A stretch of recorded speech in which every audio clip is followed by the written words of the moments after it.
Guys, tinan nyo ang buhay dito sa abroad. Pag nandito ka sa bansang malamig at ikaw ay wala kang sasakyan or hindi ka marunong mag-drive, ganito mangyayari sa'yo guys. Ayan.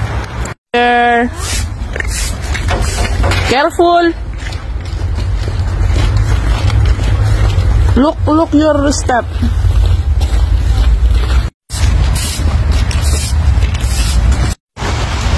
Good morning, may diary, angels. Yan, today ay hinatid ko na si Jacob sa school and nag-i-snow na naman.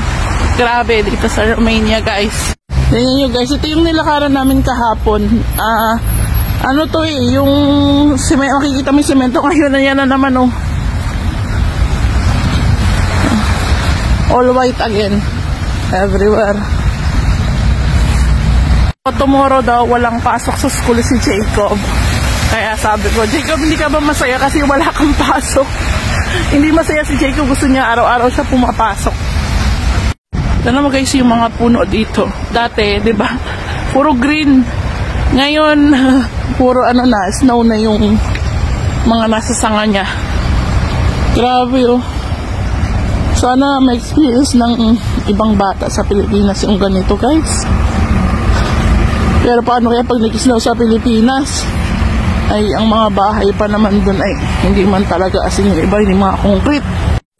Hello guys, just me, yung garapon. Hindi man nag-stop yung bus. Sobrang layo na lalakarin ko. Imutan nung bus na mag-stop dun sa bababaan ko, nagdire-diretso siya. Wala na, hindi na siya nag-stop. Kakainis. Ang layo-layo, lamig-lamig pa naman. Tara nyo guys, ito yung American school oh. American school yan.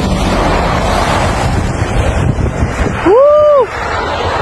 Ang lamig! It's Mio! Hi guys! So today nga pala guys, alam may aso. Guys, tinan nyo ang buhay dito sa abroad.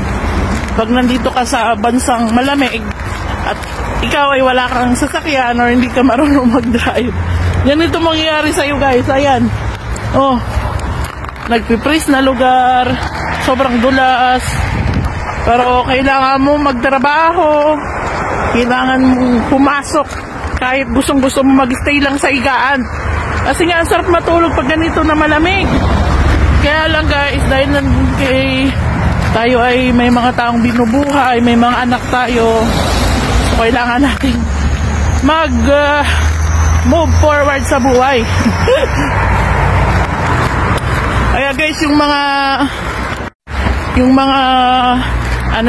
mga pamilya na mga nasa abroad, mga pamilya sa Pinas na merong pamilya sa abroad, yun po ninyo, pahalagaan nyo yung perang pinapadala nila. Kasi guys, hindi nyo lang alam kung gaano talaga kahirap kumita ng pera dito sa abroad. Bawat sentimo talaga pinaghihirapan dito. Grabe. Kasi ang dami kong mga kilala dito na mga katulad ko, mga cleaner, part-timer. Minsan, mga nagsishare sila ng problema nila. Makakasabay mo sa bus, umiiyak.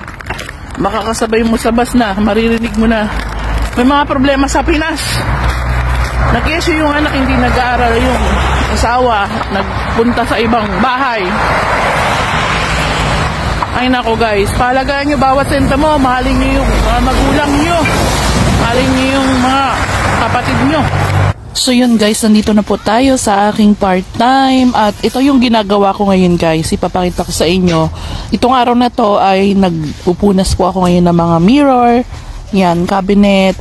Kailangan po talagang linisan yan at kailangan makintab para matuwa po ang ating client at tayo kunin ulit. Ganyan po talaga ako maglinis ng cabinet guys. Talagang sinisipat ko pa talaga kung talagang malinis o makintab. Guys, yan yung client na yan yung regular client ko na pag naglinis ka today, tomorrow, hindi na yan yung gagawin mo. Ibang trabaho naman sa bahay. Hi guys, magandang gabi. Katapos lang po ng aking dalawang trabaho ngayong araw. Grabe, nag-i-snow na naman. Wala nang katapos ang snow. So, pag uwi ko, may bit-bit na naman tayo. Ayan, oh. Galing sa pinag-part-timean ko, guys. Meron akong may dala akong tinapay na pang burger. Ang dami. Pakita ko sa inyo mamaya pag uwi. Tapos binigyan din ako ng laruan na naman.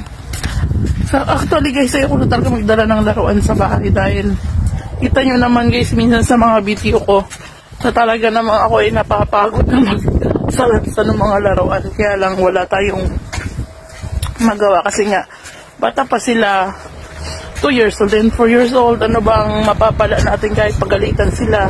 Pero nag-iipos naman sila minsan. Gabi na, anong oras na? Mag 8 o'clock na guys. So kaninang umaga, diba? Umaga na lampas ako kanina sa bus. Hindi man tumigil yung bus station dun sa pinakang babaan. Dito kasi guys, hindi ka basta-basta pwedeng pumara dito. Kasi dito may babaan talaga, may tamang babaan. Doon lang talaga sila tumitigil. Pag ikaw ay napalampas dun sa talagang bababaan mo, sa next stop ka na bababa. Katulad ko kanina guys, ay nako,